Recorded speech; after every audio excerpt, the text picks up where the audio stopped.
आज आम लिबर्टी बा स्वतंत्रता फ्रीडम बा स्वाधीनता विषय रे जानिबा।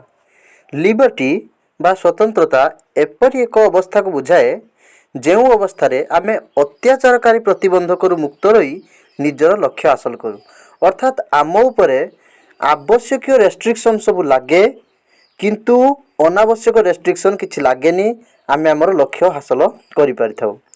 फ्रीडम एमिति एक अवस्था को बुझाए जो अवस्था आम अଯଥା प्रतिबंधक मुक्त रही निजर लक्ष्य हासिल करूँ।